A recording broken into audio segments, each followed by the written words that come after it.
Okay guys, to get started on this project, we need to unbolt the driver's seat here. Now, the driver's seat is held in, the driver's seat rail, I should say, is held in with 4 bolts. We'll go ahead and slide this one back a little bit. So you can see, we have one there, there's one over there, and then there are 2 in the back. Let's see if I can get those up. There we go. Excuse the mess here. Ooh, coins. So there's one right here under this cover. And there's one right here.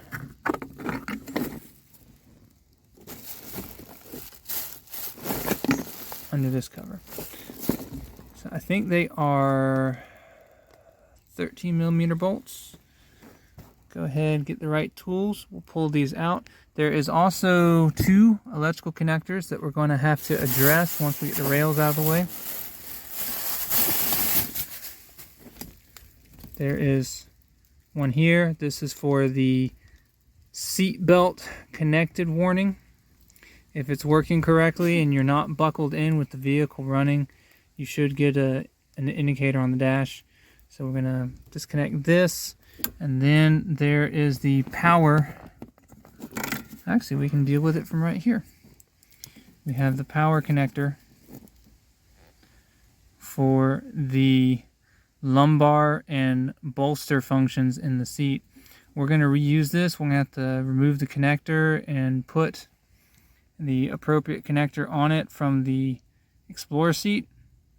But once we do that, we'll be able to use the 8-way power functions from the Explorer seat. And we can also take care of this as well. So I'm going to go get the tools for that. We'll get started. Okay, so got my 1/4 ratchet on a short extension with a deep well 13mm. These bolts are 13s.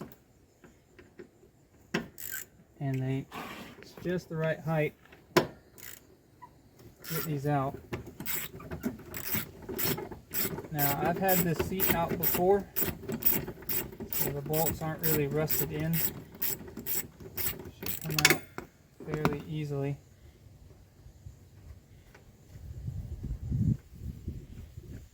There's one there.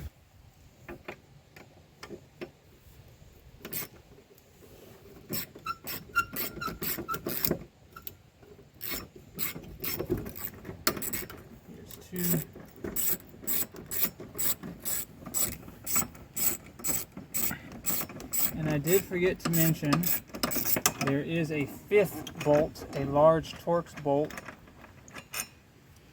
that we're going to have to deal with, and we'll get to that one here in a minute. So we'll go ahead, push this back, and take care of these front bolts. Again, they're 13s.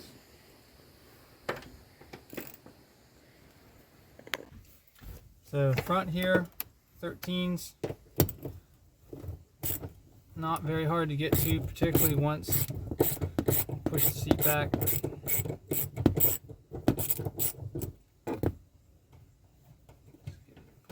Take them off with your fingers. So that makes 3 bolts.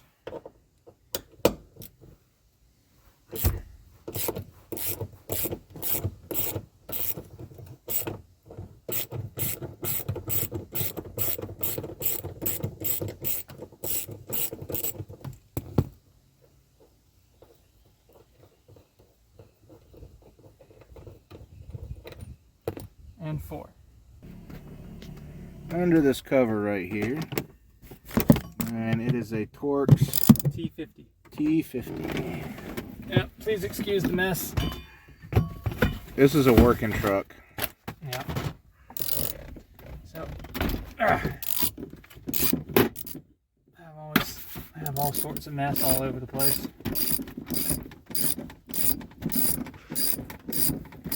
So, if you haven't purchased it, there is an icon set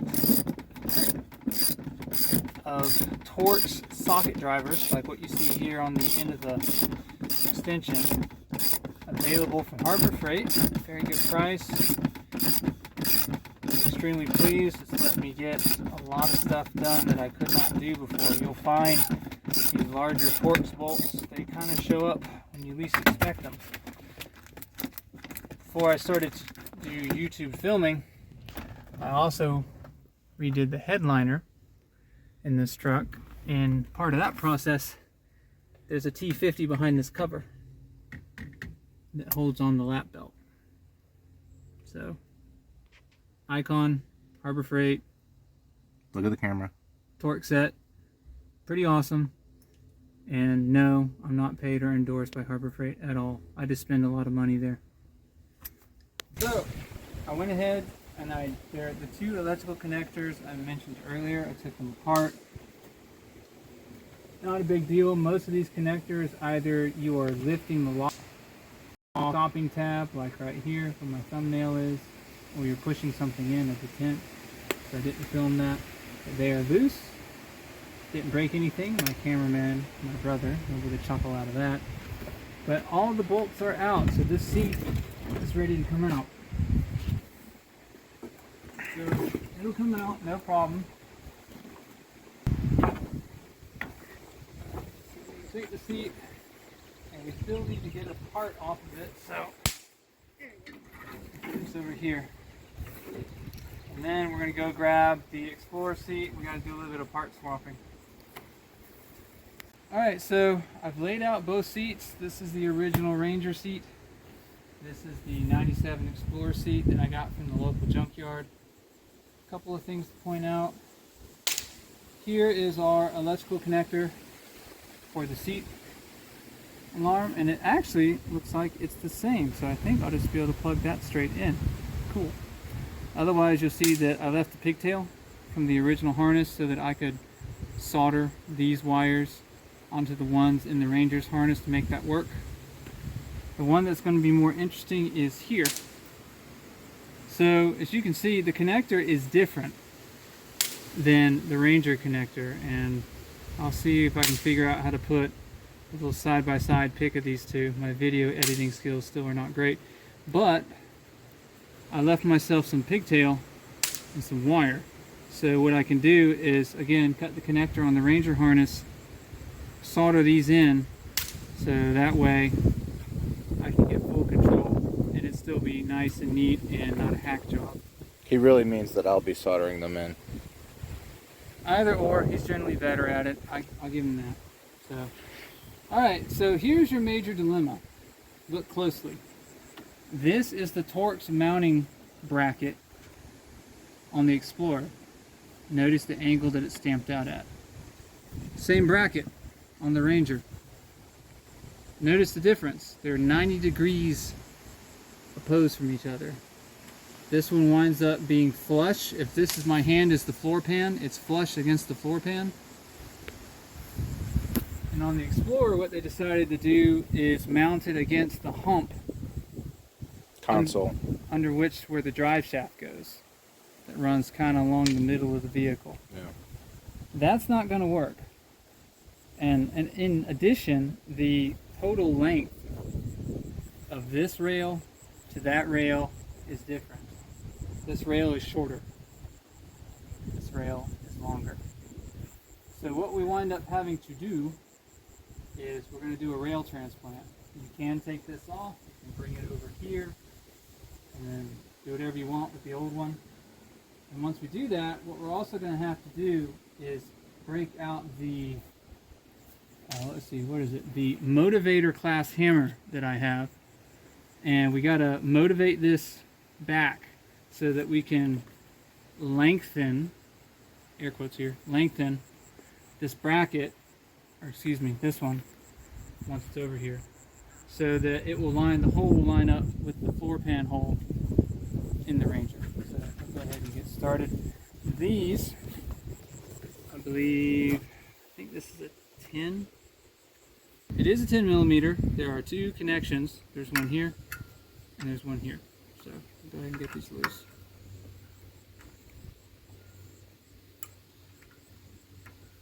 So let's get that off. This one's pretty easy.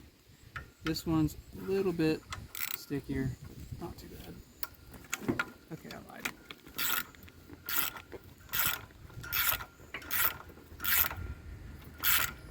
So there are other ways you could do this. If you've got access to a welder or other fabrication tools, you could do it that way.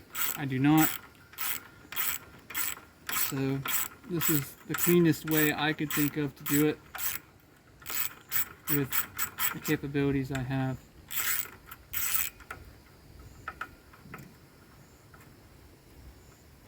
There it goes. So as you can see, there's a captive washer on this side, and there's some Loctite. That's what the blue stuff is, in case you don't know. Very handy stuff. I should say thread locker. Loctite is a brand of thread locker. Very handy stuff. Should always keep a bottle around. There's also a red variant. Friends don't let friends use the red variant, because when you lock something with red, you darn near need explosives to get it off. But that's another story for another day. So, got this off. We need to do the same thing here over on the Explorer side. You'll notice we have another 10mm nut, another 10mm bolt. Go ahead and get those off. Between 1994 and 1997, there was still a ton of part commonality, which is partly why this works. The floor pan, the distance between the seat rail holes here and here is the same between the Explorer and the Ranger.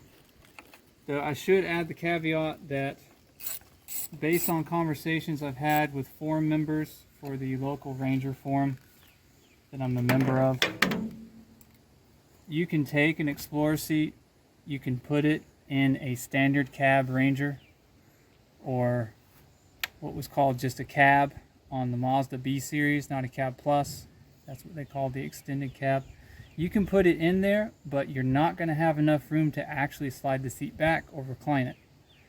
So, Pyrrhic victory, it works, but it really doesn't work. So, if you're going to do the swap, sorry for not mentioning it before, you really need to have an extended cab Ranger or a cab plus Mazda B series.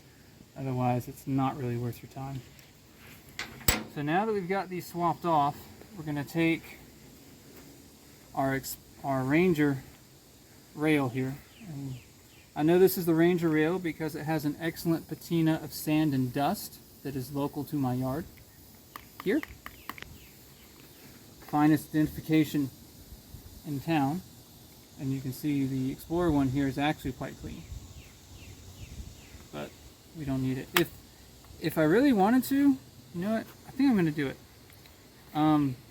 The seatbelt courtesy light here has never worked in my truck, so I've wondered if there was a bad connection in the buckle. I have already done testing, and the existing buckles will work with these receptacles in the truck. So I think what I'm going to do here kind of on the fly is try to do a receptacle swap. As you can see, our friend the Torx has come back up. I think that is a T50. Go get it. Oh, and I apologize for the wind. We have a tropical system on the way. It's not supposed to cause major impacts here, but it is making things a bit breezy. Yep, T50. Now, a smart man would have tried this when it was still attached to something, because now I have nothing to brace against. I have a vise over on my excuse for a workbench, and we'll take this over there, lock it in place, and break it loose.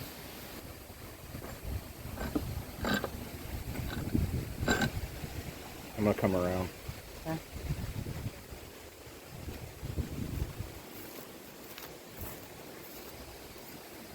So, if you've never used a vise before, make sure that when you lock things in, you're careful what you grab onto. This rail we still need, so we do not want to distort or bend it in any way away from the shape we need to make this work.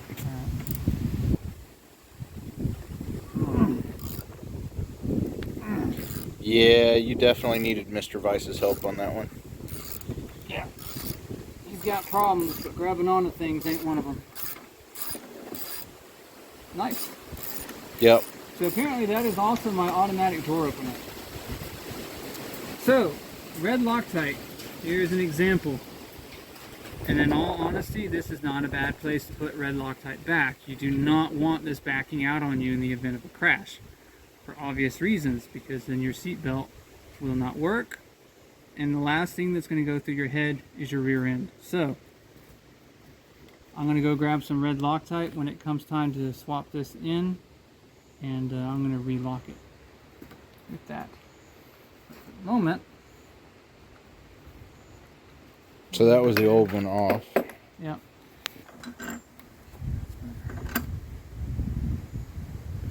Alright, so this is the Explorer's buckle. Oh, that one was a lot looser. That's a little worrisome. See if Ford changed their mind. They did. Blue Loctite. Yeah, they use blue thread locker, which it does grab, it does hold, but it is not the death-like grip of red thread locker. So that's interesting. I'll probably still use red. Anyway, this is the new. That's the shiniest TRW I've ever seen, so I definitely know this needs to go with our Ranger rail. So I'm going to go bring that rail back over, and we're going to put it back together here so I can snug it up. As for our Explorer rail, I don't know what to do with it at this point in time. Alright, so I'm back. And what I did is I'd forgotten I had bought this. This is a orange thread locker made by Permatex, and as the color kind of implies, it's a mix of red and blue. It's supposed to have the locking strength of red, but the removability of blue. Red is supposed to be removed with heat, while blue can be removed with tools. You can remove red with tools, but you better bring some Powerade because it's going to be a workout. So this is a gel.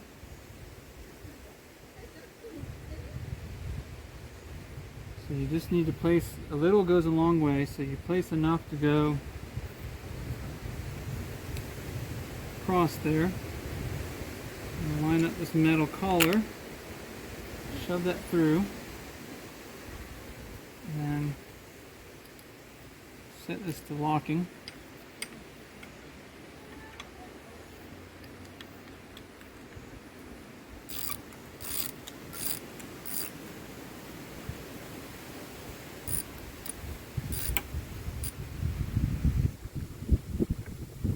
So if you're in a case where you can't get enough resistance for it to actually ratchet, take your hand, go ahead and get it started, turn it till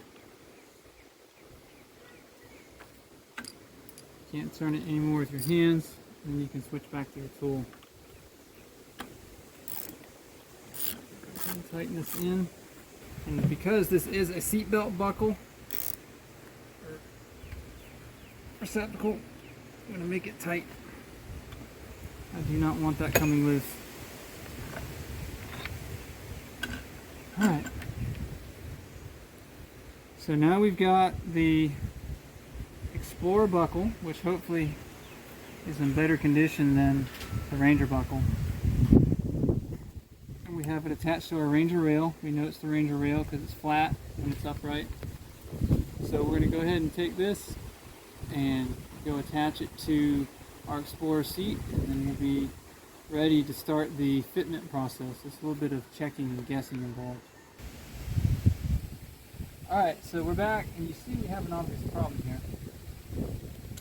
This groove needs to sit here, and then this nut goes on top, like so. And on the other end, camera will come around here. This floats, but even at max extension, this bolt will not line up with its threads on the bracket. So this is the point where we get our Persuader class hammer, and we're going to start knocking this rail back so that this will line up, and then we can bolt it in and then tighten that down And then we're actually going to have to knock it back even further to get this one to line up and be flush with the hole in the floor pan so we can get that Torx bolt in.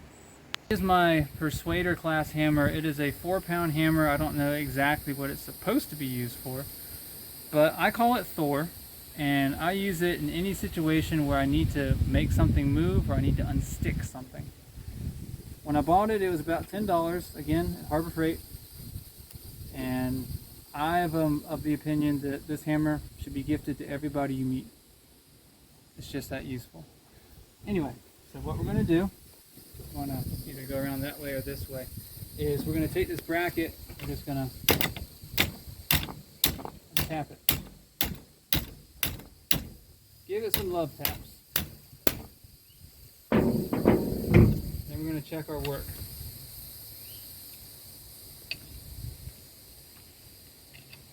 And what do you know? It threads! So now that we've got the line up, go ahead and thread this back in.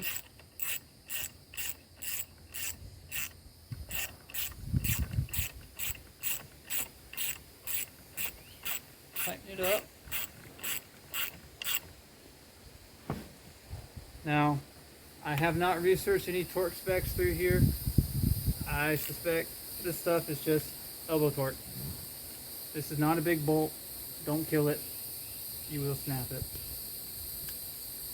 And if it floats, that's fine. If you look at the actual design here, it's supposed to float a little bit. Same here. That's why there's a groove here to let this float back and forth. I'm assuming Ford did that so they could use this seat in multiple vehicle configurations.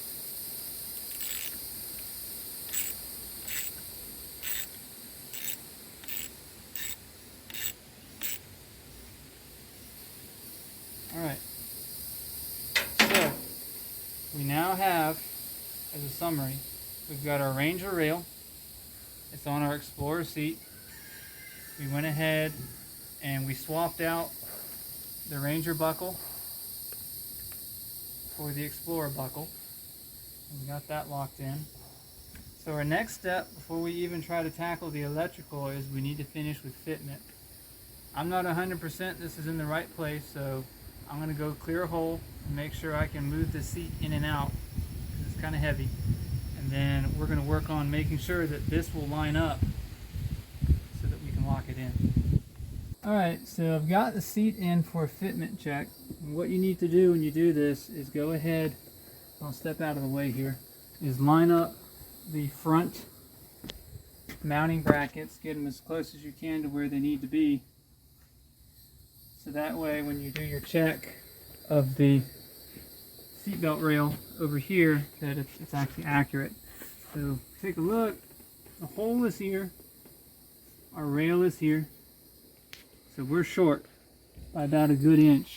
So we're going to take this back in and then we're going to hit on it, that bracket a little bit more, slide it back until we get that flush.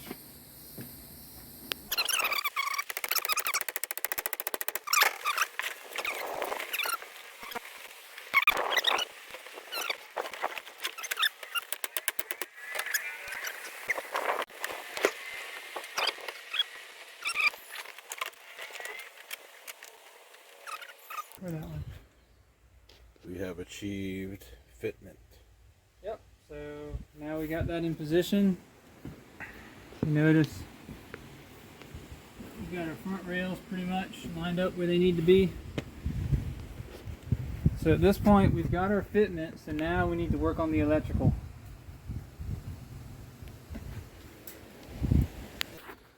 Okay guys, we're back. As you can see, this is the buckle connector. We didn't need to do anything here, so this is still original pigtail. This, however, is the new freshly soldered connection where we have the vehicle harness over here. This is where the solder was done. And then this is our new pigtail that will line up with the connector on the seat from the Explorer. So now we're going to go ahead, we'll do a function test. We're going to bring the seat in, plug stuff up, and we're going to see everything works. So we're going to do the soldering another day. We actually had a bit of a battle with soldering and it was not a great example. So what we did in the meanwhile is, I will fold this in so you can see it. Cameraman, if you want to get in over here, get a shot of the connectors. We completed the soldering and I have put the two connectors together for both the buckle and for the power to the seat, which that one's a little trickier to see because the other end is actually mounted under the seat rail. End result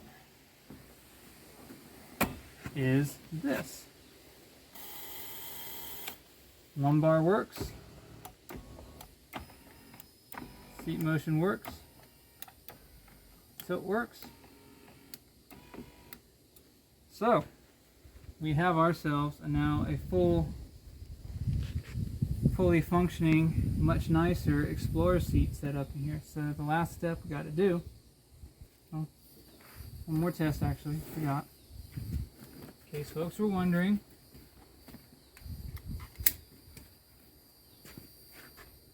so as you can see, the Ranger belt clicks in just fine to an Explorer buckle.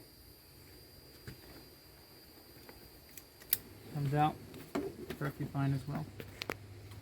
Alright, so the last step we got to do is take those 13mm bolts that we talked about earlier, get those in. We have our T50 Torx that needs to go in the back, so we'll get those torqued down, and that should be about it.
Alright, so that's going to do it for this video. If you like what I'm doing, like and subscribe. That helps me to generate more content that I can then upload and share with everybody. And if you've got any questions, comments, put them in the comments below the video. And hopefully I will see you guys next time.